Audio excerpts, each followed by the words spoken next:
Olá, chegamos aqui então ao final do nosso curso. Nesse momento tão importante, teremos a oportunidade de trabalhar com relação entre sociedades, já caminhando para o encerramento.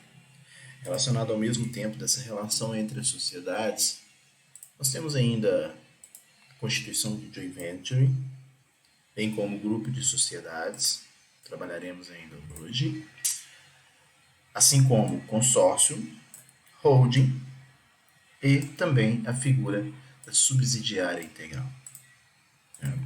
E aí fechamos esse tópico de relação entre sociedades. Também ainda é importante destacarmos que teremos ainda que verificar sociedade de economia mista e sociedade comandita por ações. A verdade seja dita que, por se tratar de sociedades que aplicam a Lei 6.404, Sociedade por Ações, todo o conteúdo ele já foi esgotado por nós.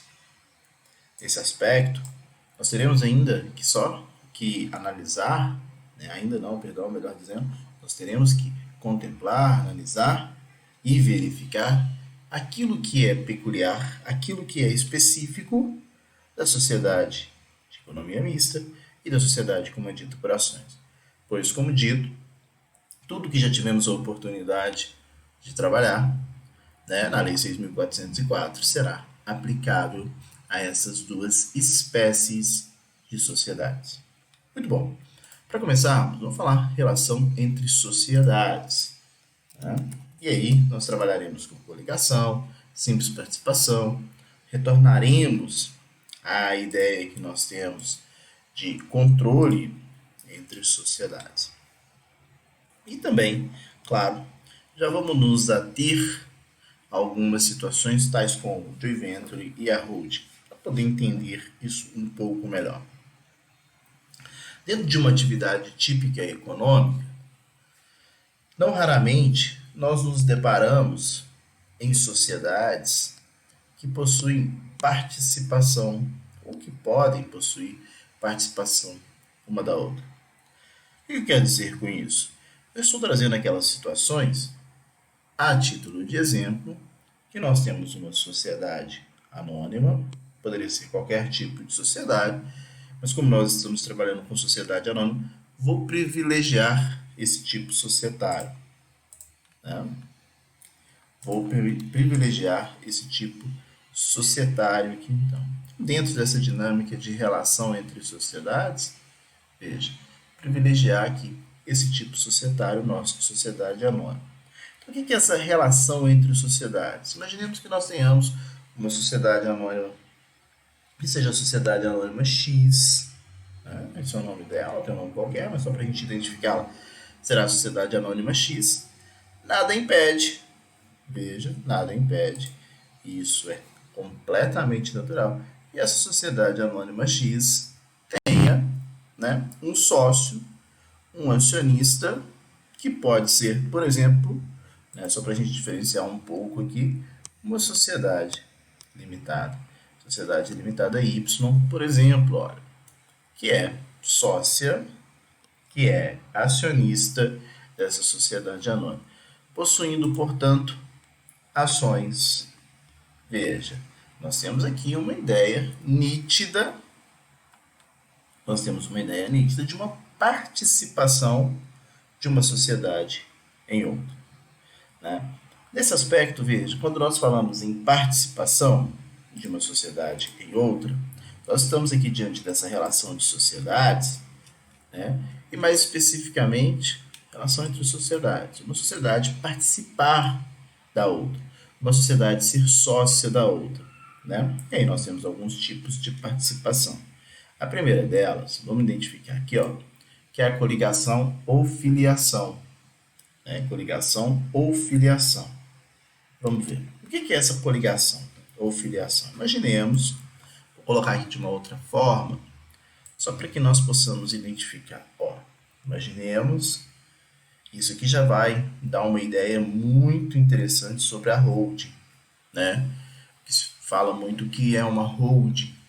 Aqui a gente vai conseguir possuir uma ideia bem interessante do que é efetivamente essa holding.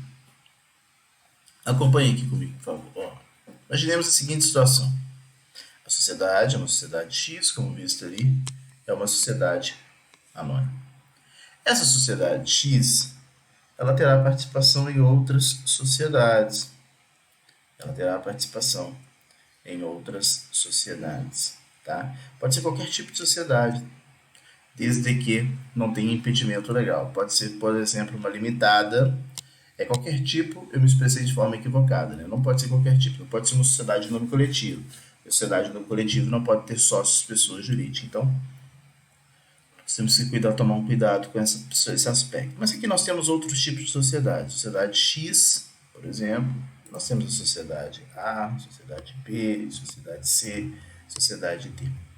E essa sociedade X, ela vai tornar-se sócia de todas essas outras sociedades. Ela está aqui, ó. Vamos representar aqui dentro. Ficou ruim aqui, ó. Vamos representar aqui como se aqui fosse ela sócia de todas essas sociedades. Deu para a gente entender aqui. Nessa primeira sociedade A, ó, então aqui nós temos uma nítida participação entre sociedades. A sociedade é sócia das demais sociedades. Nessa sociedade A, vamos destacar aqui, ó, a sociedade X, ela detém 1%, né, daquele tipo societário. Imaginemos que seja aqui uma sociedade limitada, não importa, tá? Mas ela tem 1%, ela é sócia com 1%, ou das ações, ou das cotas, aqui das cotas, porque é uma sociedade limitada. Na sociedade B, ela tem 10%. Na sociedade C, ela tem 30%. E na sociedade X, ela tem 60%, tá?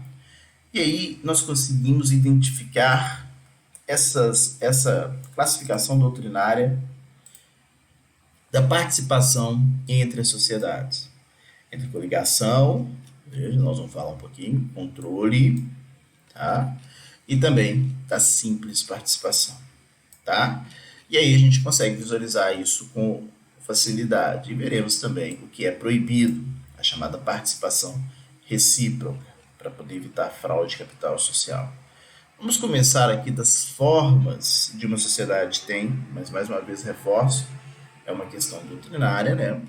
Uma classificação doutrinária. Vamos identificar com quando é que se depara uma participação, uma relação entre sociedades, que é classificada como simples participação. Olha, o nome já nos diz, simples participação. Da análise do que foi trazido aqui para nós, por exemplo, em se tratando de sociedade limitada, nós conseguimos ver que essa sociedade X, ela terá, sem sombra de dúvidas, ela terá aqui uma simples participação, a título de exemplo, na sociedade A. Por que na sociedade? Olha, ela tem apenas 1% daquele capital social. Essa simples participação é aquela situação em que a sociedade participa, claro, daquela relação societária. Nós temos aqui uma relação entre sociedades, mas de uma forma em que não se verifica um número relevante de ações ou de cotas, 1%. É considerado uma simples participação. Agora, nessa tipo de sociedade B, por exemplo, nós já temos 10%, que se for uma sociedade limitada, o Código Civil já nos diz que nós estamos aqui diante de uma chamada coligação, né? Nós estamos aqui chamada de uma coligação. Vamos situar aqui só para poder verificar. Olha, passemos aqui para outra parte. Nós estamos diante de uma coligação ou filiação. Artigo 1098 do Código Civil. O que é essa coligação ou essa filiação? É uma participação que, embora importante, ela é essa participação importante, mas embora ela seja uma participação importante, ela não tem o controle daquela tipo societário. E aqui nós conseguimos ver quem possui o controle, por exemplo, desse tipo societário. Olha, quem possui 60%. Na verdade, nós temos que nos reparar, e eu coloco aqui uma observação do que se refere ao controle. controle, né, que o controle é algo que necessita ser exercido. Eu sempre faço essa ressalva. Quando alguém tem 60% das cotas, das ações, 60% do capital social, e se for votante, claro, né, essa pessoa pode ter o controle. Mas para ter o controle há que se conjugar duas situações. A primeira delas já está presente, que é ter o maior número de ações ou de cotas, com direito a voto. Essa é a primeira. Mas não se esqueça da segunda. Sempre eu coloco essa observação. O controle tem que ser efetivamente exercido. O que significa o controle ser efetivamente exercido? A pessoa, além de ter o maior número de cotas e ações, tem que participar, tem que exercer o controle, tem que votar, tem que estar à frente daqueles negócios, né? Então, nós conseguimos encontrar aqui, nos deparar com as três formas: simples participação, coligação ou filiação, que é aquela situação em que se tem uma participação relevante, mas não tem um controle. E chegamos também na forma de controle, quando você tem o maior número de ações ou cotas e efetivamente as usa, né? Então, essas são as formas que nós temos de participação entre as sociedades, tá? Forma doutrinária clássica nossa. Agora, essa relação entre sociedades, ela também pode surgir de grupos de sociedade ou também pode criar uma joint venture. O que é uma joint venture? A joint venture é qualquer, né? Quando nós falamos em joint venture, nós estamos diante de qualquer reunião de sociedades para um objetivo comum, né? E podendo ser realizada, claro, por meio de um contrato, ou até mesmo essa reunião ela pode se dar por uma participação de uma sociedade na outra, ou essa reunião, uma joint venture, ela pode se dar, por exemplo, de um contrato até mesmo, vamos assim dizer, informal, né? A inexistência de um ato efetivamente. O que é essa joint venture, então? Imaginemos que existem duas sociedades que trabalham dentro de um determinado segmento. Essas sociedades, tá, trabalham dentro de um determinado segmento. A sociedade, por exemplo, coloquei sociedade limitada, mas podia ser uma SA também, não importa o tipo societário aqui. Mas nós temos a sociedade X e a sociedade Y. Elas trabalham dentro de um segmento, como, por exemplo, elas produzem veículo automotor, tá? O que essas sociedades podem fazer? Elas podem unir esforços, e trabalhar com um objetivo comum, tá? Ela poderá trabalhar com esse objetivo comum. Se ela trabalha dentro desse objetivo comum, claro que é uma união entre essas sociedades, elas vão unir esforços, elas podem até fazer um contrato, olha, acompanhe aqui comigo, elas podem até fazer um contrato estabelecendo o que é aquele objetivo comum, como que vai dar essa formalização entre elas, mas perceba que as sociedades elas vão continuar ainda existindo e exercendo a sua atividade de forma, né, individual. O que eu quero dizer? A sociedade X continua sendo a sociedade X e a sociedade Y continua sendo essa sociedade Y, né? Com personalidade jurídica própria, né? Eu quero dizer que aquelas duas sociedades elas unem esforços para um objetivo comum, produção de veículos, né? Transferindo tecnologia de uma para outra, ou realmente ali ou trabalhando com aquele objetivo comum, fazendo essa parceria empresarial é uma parceria, mas elas continuam ainda completamente independentes. Nós vamos ter a sociedade X com sua personalidade jurídica própria e a sociedade Y completamente diferente com a sua parceria própria. Elas vão unir esforços em torno de um objetivo empresarial comum e, para tanto, podem inclusive realizar um contrato. Mas eu coloco aqui uma observação. Com a criação desse contrato, olha, observação, com a criação desse contrato e da criação do joint venture, nós não nos deparamos por uma situação de criação de uma nova sociedade. Não, não é isso. Não se cria uma nova sociedade. Lembra da nossa aula passada? Olha, na nossa aula passada, nós tivemos a oportunidade de trabalhar fusão. O que era fusão? União de duas ou mais sociedades, né? Nós temos uma SA aqui, ou uma limitada, não importa. Essas sociedades se extinguem, acabam, né? E cria uma nova sociedade completamente diferente das sociedades anteriores. Né? Essa nova sociedade pode ser que, por exemplo, só para a gente fazer uma distinção boa, uma sociedade limitada, mas é uma nova sociedade. Tá? De evento não acontece isso não, veja. É uma parceria empresarial. Nós temos aqui a sociedade X e a sociedade Y com um objetivo. Tudo no intuito de realizar, né, algo que seja importante para as duas. Entenda a joint venture como uma parceria, que pode ser formalizada por um contrato, mas que não cria uma nova sociedade. Isso é muito importante, tá? Dentro dessa mesma ótica, e também pegando a relação entre sociedades, nós podemos nos deparar com os chamados grupos de sociedades. Grupo Silvio Santos, né? Só para dar um exemplo aqui, um grupo de sociedades. Veja, nós temos aqui, ó, os chamados, né, grupos de fato e grupos de direito. Grupos de fato ou grupos de direito.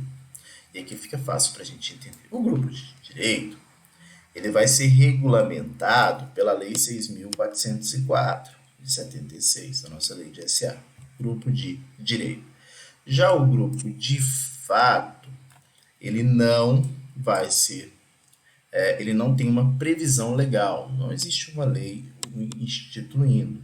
Né? Então, aqui ele não está previsto na lei, melhor dizendo. Tá? O que é esse grupo de direito? Olha, já fica fácil para nós identificarmos. Algo que é de direito é aquilo que efetivamente está previsto e existe. Né? Já de fato, é uma situação que acontece de fato, mas não foi formalizada. Tá? Então vamos entender. Ó, um grupo de sociedades vai ser considerado um grupo de fato. Ó. Olha como é que é fácil isso. Se nós tivermos aqui a reunião de sociedades, vamos pegar aqui, ó, a reunião de sociedades, por exemplo, controlada por uma sociedade. Aquele exemplo que nós vemos na sociedade X, controla a sociedade A, sociedade B, sociedade C, sociedade D. Tá? E ela o faz, esse controle, por meio de participação societária. Em todas as sociedades ela tem 60%. Veja, para facilitar aqui para nós, só para a gente entender. Tem 60% em todas as sociedades. Então, X, sociedade X, é sócia da sociedade A, é sócia da sociedade B, da sociedade C, da sociedade D, tudo com 60%. E aí nós vimos que ela possuindo 60%, ela vai exercer o controle. E aqui ela exerce efetivamente porque ela realmente está no controle. Tá? Essa figura, veja, é inegável que aqui é um grupo, nós estamos diante de um grupo de sociedades, olha. Nós temos várias sociedades, inclusive uma controlada por outra sociedade. Esse daqui é nitidamente um grupo de fato. Por que um grupo de fato? Porque nesse exemplo que eu acabei de lhe dizer, eu não, em momento algum, eu disse que tem um ato, um contrato, um instrumento, melhor dizendo, um instrumento, eu vou falar ato, mas um instrumento, esse contrato que vai formalizar esse grupo. Nós não temos. Mas como que nós sabemos que é um grupo de sociedade? Olha, pela participação de uma sociedade que controla as demais sociedades. Inclusive, essa sociedade que controla, Quando uma sociedade controla outras sociedades, nós estamos diante da figura da holding, que nós vamos falar daqui a pouquinho, tá? Mas vamos lá. Primeiro, é um grupo de fato. Por que é esse grupo de fato? Sem sombra de dúvidas, nós vimos que existe aqui uma relação entre sociedades. Mas poderia também ser um grupo de direito, claro. E aí já dá para a gente identificar, já dá para a gente entender quando que seria um grupo de direito. Olha, seria um grupo de direito que, se acontecesse o contrário do que aconteceu com o de fato. Por que é um grupo de fato? Porque não tem esse instrumento, não tem esse contrato. Já no grupo de direito, nós vamos encontrar esse contrato. Nós vamos encontrar a formalização, né? E seguindo lá os preceitos da lei 6.404 de 76, nós teremos a formalização desse contrato. Eu estou dizendo, portanto, que agora esse é um grupo de direito formalizado por meio de contrato, tá? Não precisa nem de ter participação societária. Nós vimos ali que, no de fato, uma forma de identificar é que houve participação societária. No grupo de direito, não. É o próprio contrato que vai dizer quais são as sociedades participantes daquele grupo, né? E o que é ou qual é o papel dessas sociedades. Ainda quando nós falamos em grupo, vocês devem ter percebido que existe o chamado grupo vertical. Aquele, claro, em que uma sociedade, né, controla as demais, como acontece na holding. Sociedade X, no nosso exemplo, controla lá A, B, C, D. Esse é um grupo vertical, veja, ó. Exercendo aqui, existe esse controle, essa verticalidade.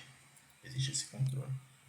Mas há também o chamado grupo horizontal, que é uma participação em sociedades ou não, e que essas sociedades, ao invés de uma sociedade exercer o controle uma na outra, né, o que nós temos, por exemplo, é uma cooperação entre essas sociedades. Então, o que nós vemos é uma cooperação entre essas sociedades, né? Não existe efetivamente um controle, mas sim, né, uma cooperação entre essas sociedades.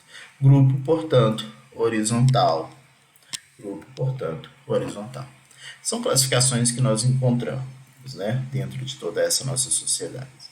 Vamos entender alguma questão que é importante dos nossos grupos, de grupo de sociedades, que nós vamos entender aqui, ó. É no que se esconde a responsabilidade. Quero reforçar bem isso daqui para vocês, ó. E vou pegar as aulas do professor Marlon Tomazetti. Vamos lá, ó.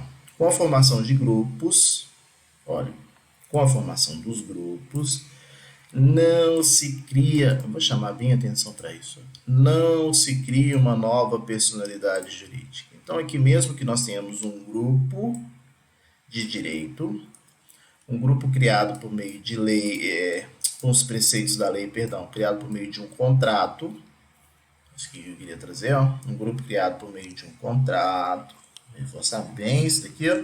Mesmo que nós tenhamos um contrato, nós não temos a criação de uma nova pessoa jurídica. Nos grupos de sociedades não se cria uma nova pessoa jurídica, tá? Desse modo, as sociedades integrantes do grupo mantêm personalidade jurídica própria. Elas têm a sua própria. Por conseguinte, mantêm os seus patrimônios distintos e obrigações próprias. Ela tem personalidade jurídica própria. Olha, o tanto que isso é importante. Tem personalidade jurídica própria, mantém-se todas essas sociedades. Então, aqui, ó, nesse exemplo. X, em que pese ter o controle, é distinto de A, que é distinto de B, que é distinto de C, que é distinto de D. Mantém personalidade jurídica própria, comportando-se tão somente a combinar recursos ou esforços ou participar de atividades comuns. Lembra lá quando nós falamos da joint venture, que também pode ser considerado um grupo de sociedades, né? Estava no desenho anterior, joint venture, união de duas sociedades para exercer duas ou mais, né, Sociedades por um objetivo comum. Não cria uma nova pessoa jurídica, cada uma mantém personalidade própria, mantém patrimônios distintos e obrigações próprias. Tá? Elas vão combinar recursos ou esforços para exercício de uma atividade comum. Tá? A obrigação de qualquer integrante do grupo. Olha, quanto que isso aqui é importante, gente. Ó, deixa eu colocar aqui uma observação muito grande. Olha o tamanho dessa importância aqui. Ó. A obrigação de qualquer integrante do grupo é apenas deste integrante, dessa pessoa. Não se atendendo a qualquer, não se estendendo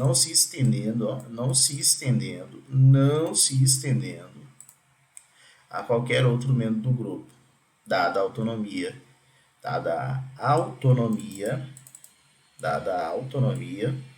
né, que é mantida entre os membros. Mas em que pese isso, essa autonomia, existem algumas situações previstas em lei na nossa legislação. Então, aqui é uma observação. Nós temos uma série de legislação. A nossa legislação estabelece que nos casos de infração à ordem econômica, artigo 33 da Lei 12.529,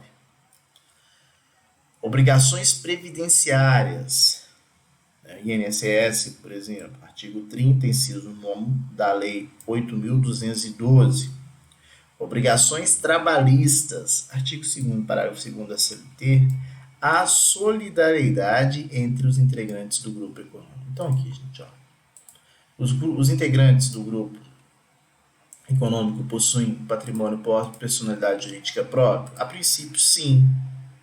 Se for uma relação que não viole a ordem econômica, se for uma situação que não viole obrigações previdenciárias, INSS, obrigações trabalhistas, cada um responde de forma individual.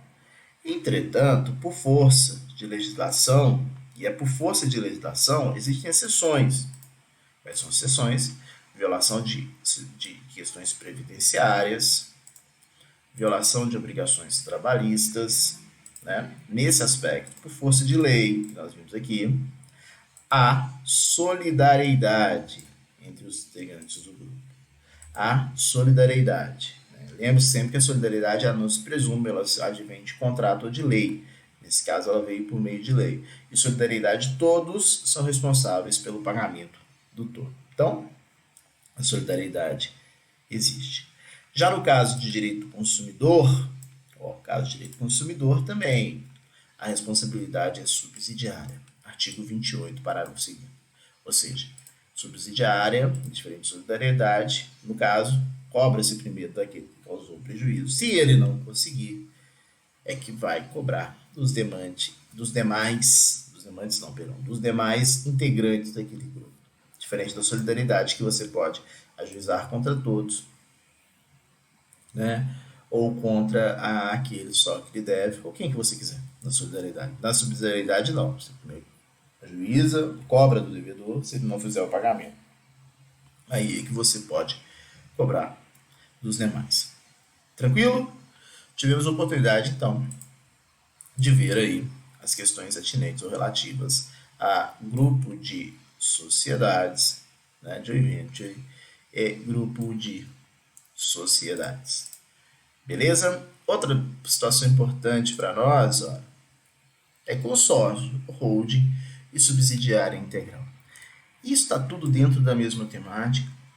Né? Toda essa aula nossa vai estar disponível para você.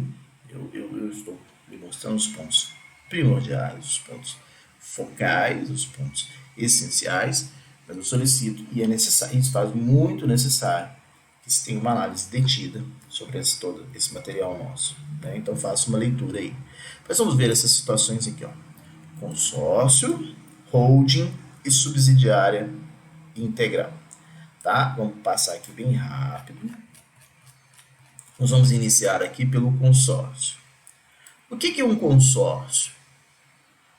Consórcio, trata-se de consórcio de empresas, o consórcio de empresas ele é disciplinado pelos artigos 278 e 279 da Lei 6.404 de 76. Então, Vamos pegar aqui a nossa, legislação para mudar um pouquinho aqui o que nós estamos falando. Lei 6.404, vamos lá, no artigo 278. Ó. Artigo 278 traz para nós aqui o consórcio. Vamos rapidinho aqui. Ó. As companhias e quaisquer outras sociedades, sob o mesmo controle ou não, veja que isso aqui são um grupo de sociedades. Ó. Companhias, quaisquer grupos de sociedades, sobre o mesmo grupo ou controle ou não, pode constituir um consórcio para executar determinado empreendimento. Esse consórcio é muito comum, né? Aqui em Belo Horizonte nós tivemos uma tragédia há pouco tempo atrás, todos se recordam, do viaduto que caiu ali, né? Estava na véspera da Copa do Mundo, houve uma tragédia, né? As pessoas perderam a vida ali com a queda do viaduto, que caiu sobre um ônibus, sobre um outro carro também, lá na Avenida Pedro I. Lá tinha um consórcio de empresas, de atividades econômicas, realizando aquela obra e, infelizmente, veio a ruir aí aquele,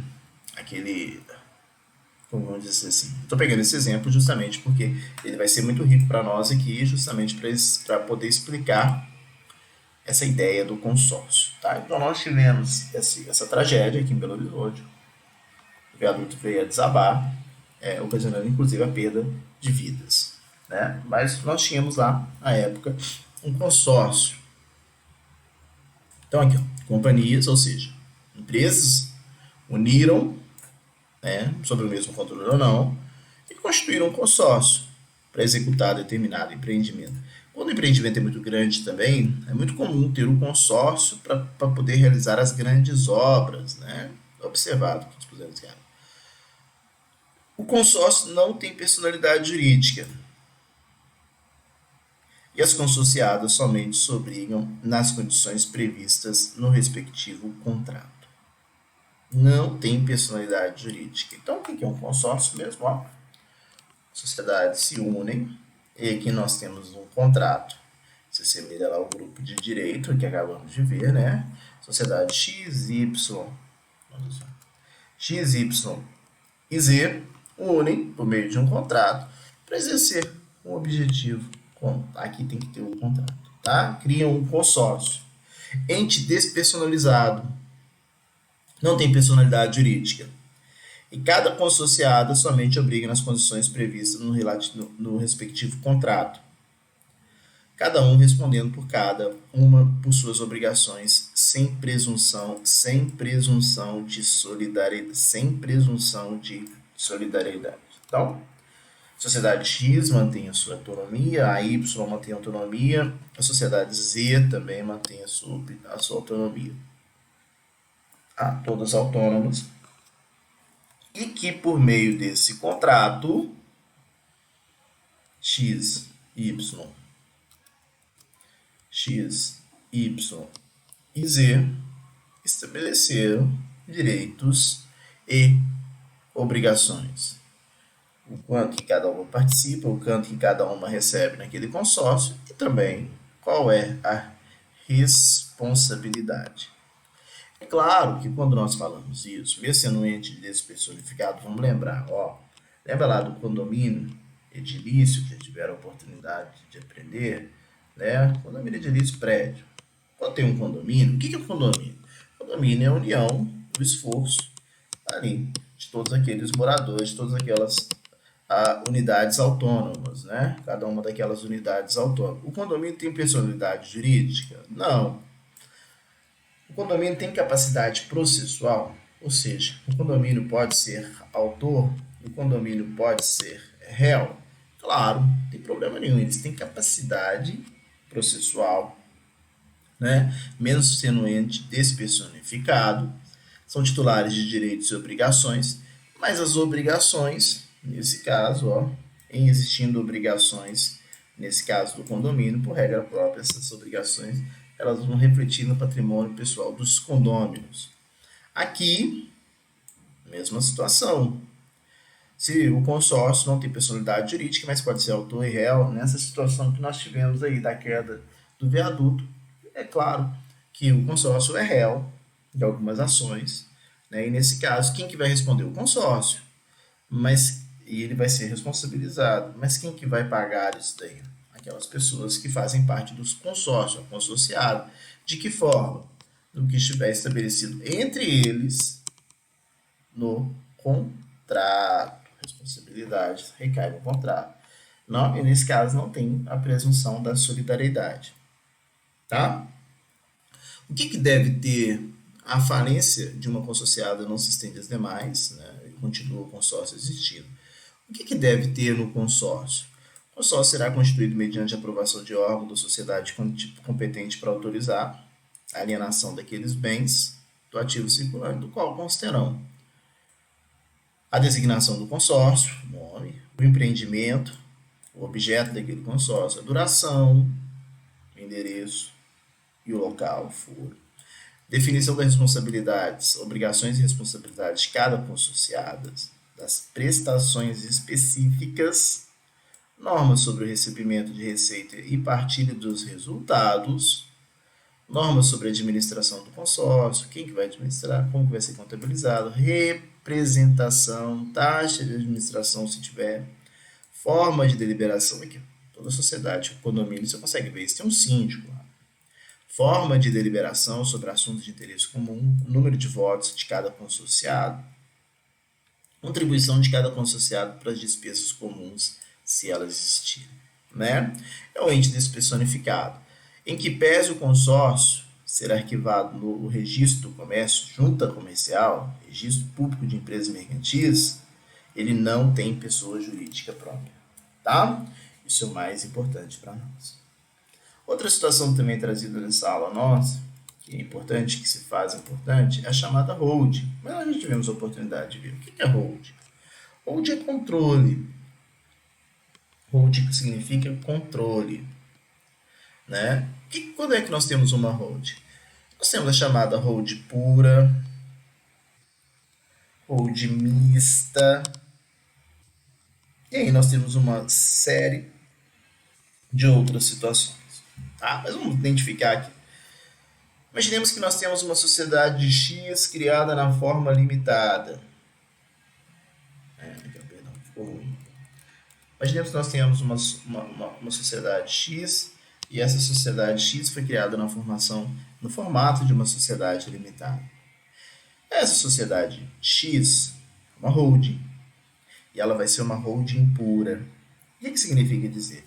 É uma sociedade que vai controlar outras sociedades e o objeto social dela, a única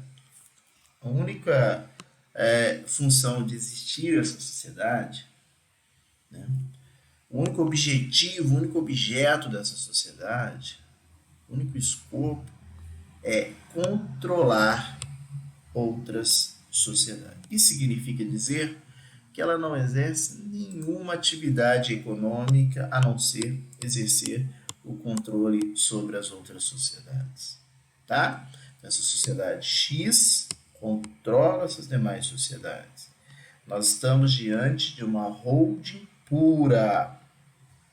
Uma holding que controla uma sociedade que controla as demais sociedades. E se fosse uma holding mista? O objeto, além de controlar essa sociedade X, além de controlar, a sociedade X também, a sociedade X, ela exerce uma atividade, né? Então ela tem uma atividade econômica. Vou dar um exemplo aqui qualquer. Ela também exerce ela exerce atividade de venda, ela também vende gasolina, por exemplo. Ela também vende gasolina, por exemplo. Tá? Então, nós temos aí, ela vende qualquer produto, vamos dizer, fica melhor. Ela vende qualquer produto. Então, ela exerce, ela vai ser uma holding mista. Por que mista? Porque ela faz as duas coisas. Ela controla, como vimos aqui, ela controla A, B, C e D. Mas, além disso, ela vende produtos. Por que alguém faz? Por que se cria uma holding? Olha, se cria uma holding por vários motivos. A holding ela pode ser dentro de um planejamento tributário. Imaginemos que nós tenhamos uma sociedade, né, limitada, por exemplo, e essa sociedade é uma sociedade de empreendimentos. Aqui dentro tem tudo. Tem posto de gasolina, tem farmácia, tem posto de combustível, né, farmácia, tem loja de conveniência, tem padaria, tem supermercado, tem açougue, e ela domina isso aqui tudo. Uma única sociedade.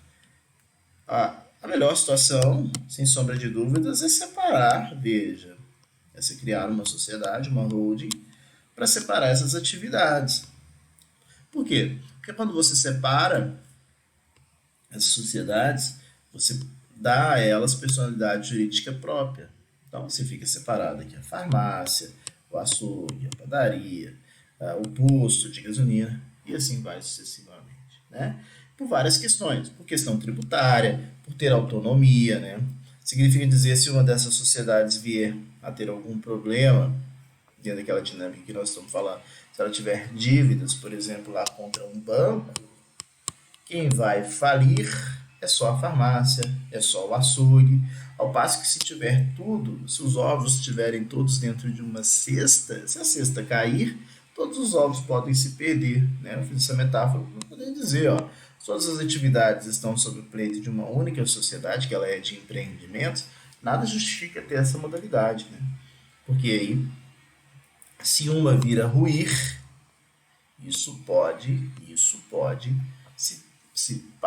vai afetar todas as demais, ao passo que se estiver assim estratificado, fica mais fácil, tá? Outra situação também muito comum de holding é quando alguém já está ficando mais velho, tem um vasto patrimônio, não precisa nem ter vasto patrimônio, tem um patrimônio, melhor dizendo, né? E sabe que nós todos, infelizmente, temos que partir, né? Nós não somos eternos. Ele sabe que tem um patrimônio e ele já vai e faz a distribuição. Ele não quer deixar essa distribuição para um inventário futuro, chamada holding familiar, né? Cria-se uma sociedade, por exemplo, cria-se uma sociedade limitada, coloca todos os bens nessa sociedade, coloca todos os bens nessa sociedade e já faz a partilha. Faz a partilha para o filho A, para o filho B, para o filho C, para o filho D, já fica tudo partilhado. Coloca lá o usufruto. O que é usufruto mesmo? Somente depois de desencarnar, né, de passar para outro plano, e para o Oriente Eterno, é que, né, os bens ficam livres. Enquanto isso, enquanto a pessoa estiver viva, aquele que já transferiu, ele vai usufruir daqueles bens. Então, cada um fica aqui com 25%, somente após a partida é que eles podem dispor livremente desses bens. Muito interessante porque já fica feita a partilha, né? Já evita briga, já evita inventário, né? E tem essa cláusula de usufruto. Fica aí também. É só exemplo de modalidade que pode ser utilizada a holding, chamada holding familiar. Tranquilo? Outro ponto importante da nossa matéria é a chamada criação de subsidiária integral, né? Já vamos partir para o final, mas só a gente tem que falar sobre subsidiária integral. O que é uma subsidiária integral? A subsidiária integral é uma sociedade, claro, né? Mas ela tem uma peculiaridade muito importante.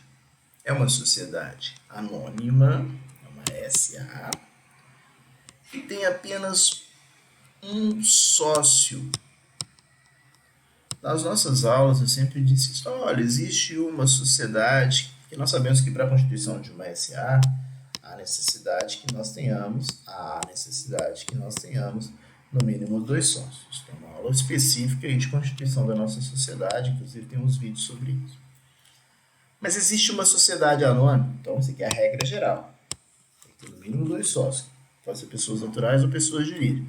Mas existe uma sociedade que vai ter apenas um sócio, tá?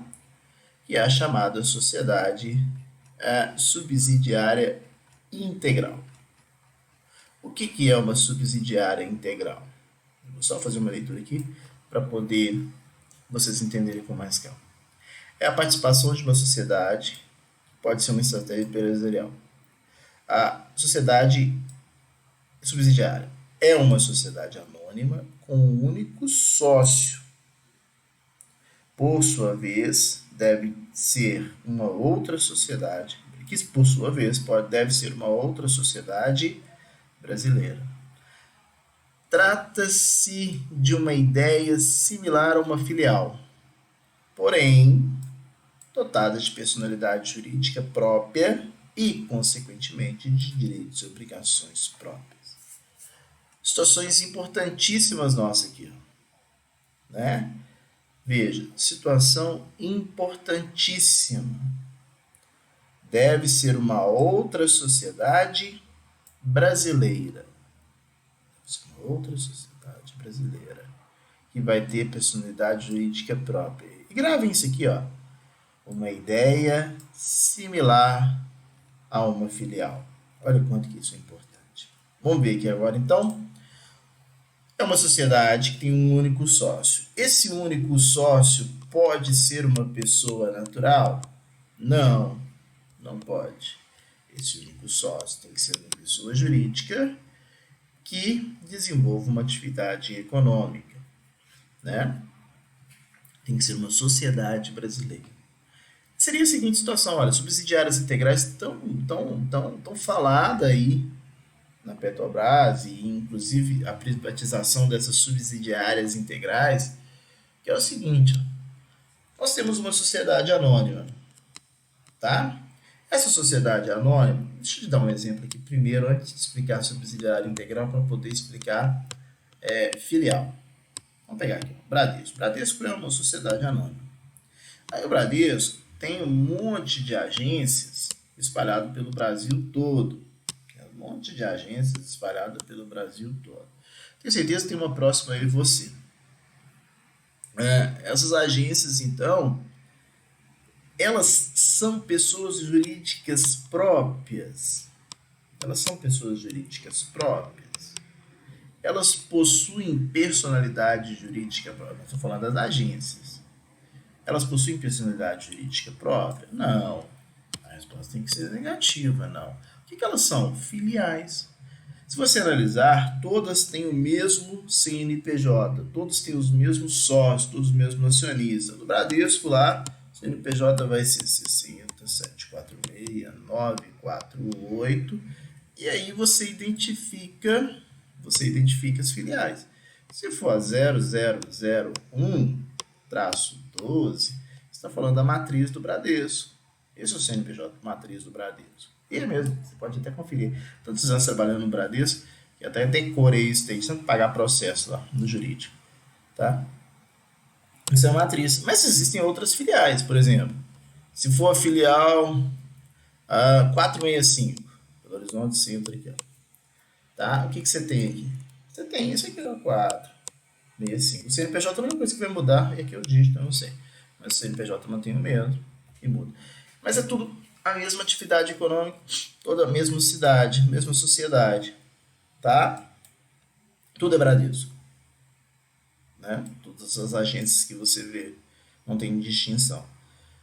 Então, ao invés de se criar filiais, o que pode ser feito? Você tem uma sociedade anônima, e essa sociedade anônima X, tá? Ao invés de criar, ela chama X, SAX, tá? Ao invés de criar filiais, pode criar as duas. Uma outra SA, e aí se é outra, terá outro nome, terá outro CNPJ. Vamos colocar aqui, ó, SAY, né? Um único sócio. Quem que vai ser o sócio? Ó, aqui, ó, X. Sociedade anônima é um único sócio. Qual que é a vantagem? Se essa sociedade Y vier a falir, né? Quem vai falir é ela. Regra geral, não vai adentrar aqui no patrimônio da sociedade X, a não ser que tenha uma responsabilidade do sócio, porque X aqui é sócio, né? X é pessoa jurídica, X é sócio. E aí a responsabilidade de sócio é uma outra história, mas via de regra não responde. Diferentemente do que acontece na filial. Se tiver um prejuízo de uma agência do Bradesco, Como é tudo a mesma coisa, como é só uma filial, isso vai refletir lá na matriz do banco. Essa é a ideia de subsidiária integral, criação de pessoas jurídicas distintas. Então vamos criar outra. A Petrobras tem feito muito isso, como dito, né? Tem criado as subsidiárias integrais e agora quer vender, e o Supremo há pouco disse que não tem problema nenhum, pode ser vendida. Tá? Vamos criar a sociedade Z aqui. Tá? E aí essa sociedade Z vai ser uma sociedade SA. Só pode ser SA, tá? Não pode ser limitada, não. Quem que vai ser o único sócio dessa sociedade Z que está sendo criada? A sociedade X. Lembremos sempre, quero fazer questão de reforçar isso, ó. Lembremos sempre que tem que ser uma pessoa jurídica e esse sócio não pode ser pessoa física, portanto, né? E esse sócio aqui no nosso caso para criar essa subsidiária integral tem que ser a sociedade anônima X aqui, tá bom? Isso é subsidiária integral. E aí, para fecharmos essa nossa ideia, temos a chamada sociedade de economia mista e sociedade em comandita por ações, tá? Vamos rapidamente aqui, e aí eu preciso de análise desse texto mesmo para poder facilitar a nossa vida, tá? O que é uma sociedade de economia mista? Primeiro, é uma sociedade anônima obrigatoriamente. Então, a sociedade de economia mista é uma sociedade anônima obrigatoriamente, tá? Aqui está o nome errado, depois eu tenho que trocar, eu vi que está escrito consórcio, só perdão, aqui, eu pensei que estava errado, mas é o título que está errado. Sociedade de economia mistas são extremamente comuns no direito brasileiro. Vocês terão a oportunidade de aprofundar sobre ela lá no direito administrativo, né? A sociedade de economia mista, eu digo que é algo assim completamente estranho, né? Porque é uma sociedade que conjuga capital particular, como por exemplo Petrobras, mas também tem dinheiro do contribuinte, né? Que fala-se assim que é aquele capital público, mas de público não existe nada, porque na verdade, sociedade de economia mista, eles falam, conjuga capital privado com capital público, mas não é capital público nada, não existe dinheiro público, o dinheiro é do contribuinte, né? Então o dinheiro é meu, seu, nosso, mas é uma sociedade que conjuga aí esse capital público, que é o dinheiro do contribuinte, mais o capital privado para a exploração de uma atividade econômica ou para realização de uma prestação de serviço público. Nós temos, por exemplo, BH Trans, né? Nós temos aí também a Petrobras, como dito, Banco do Brasil, a CENIG, para dar os nossos exemplos aqui mais próximos. BH Trans, quem criou foi o ente público, foi a prefeitura, a CEMIG foi o estado de Minas Gerais, a Petrobras foi a União, perdão, né? Então nós temos isso. Ela também ela precisa desse direito administrativo porque conjuga esse capital público, vamos assim dizer, né? Esse dinheiro do contribuinte. Faço bem essa ideia. E aí, claro, para sua constituição, ela precisa, para que seja constituída uma sociedade anônima sobre a tutela de sociedade de economia mista, tem que ter uma lei para poder criá-la. Sociedade de economia mista são pessoas de direito privado, mas elas integram a administração pública em face desse dinheiro também público, tá? Então, elas estão sujeitas a normas próprias, tais como procedimento licitatório para contratar. Quando vai se utilizar o horário público, existe a licitação, né? Existem algumas situações que são amenizadas, como, por exemplo, as entidades de banco. Elas são criadas mediante autorização legal, então a Prefeitura de Belo Horizonte, para criar a BH Trans, teve que fazer uma lei, assim como teve que ser aprovada uma lei pela Câmara dos Vereadores de Belo Horizonte para criar a lei, né? Assim como a Assembleia Legislativa Estadual de Minas Gerais teve que aprovar para a criação do CEMIG, o Congresso tem que aprovar para a criação de outras, tais como lá as que pertencem à União, né, como a Petrobras. Mas o importante é que elas são criadas mediante autorização legal, né, e por antes dessa autorização legal, que também vai definir o seu objeto. Precisa de uma lei para criar e uma lei para estabelecer o seu objeto. A lei autoriza a criação de sociedade, no entanto, sua Constituição vai obedecer o procedimento de uma sociedade anônima comum. Tá? A autorização de criação por lei significa desapropriação do controle acionário. Isso é uma outra situação. Tá? Só a sociedade nossa de economia mista. Então, elas estão sujeitas à Lei 6.404 e também relativa às leis de disposição federal no que se refere ao direito administrativo. Tá? Então, essa é a nossa sociedade de economia mista, que tem que ter conselho fiscal obrigatório. Depois faço uma leitura aqui do nosso material, porque se aplicam todas as nossas regras de sociedade anônima, não justifica eu ficar falando isso. Traços importantes. Ela deve ser criada por lei. Ela conjuga capital privado, né, mais o capital do contribuinte. Vamos estudar ela bem aí no direito administrativo. O controle e a administração. O controle, o maior número de ações para ter o controle vai estar nas mãos do ente que ele criou, por exemplo, Belo Horizonte, Minas Gerais, a União, né? Tudo depende de quem criou. Tá bom? Essa é a nossa sociedade de economia mista. O Conselho Fiscal, o funcionamento do Conselho Fiscal será permanente. Um dos seus membros, os respectivos suplentes, será eleito pelas ações ordinárias minoritárias, se houver ações preferenciais também, se houver. Tá? Sociedade incomandita por ações. Esse tipo societário não existe. Então a gente tem aqui, nós não vamos ficar falando muito com ele, mas vamos trazer só algumas observações que são importantes. Por que não existe? Esse tipo societário, né, comandita por ações, primeiro, aplica a Lei 6.404 de 76, não tem benefício fiscal nenhum, não tem benefício nenhum. Tá? É a lei de SA mesmo, a lei de SA mesmo que aplica. Então, se a pessoa tem esforço para poder usar essa lei, vai criar uma sociedade, ela não vai criar uma comandita por ações. O que é comandita por ações? Nós temos sócios que respondem de forma ilimitada, acionistas.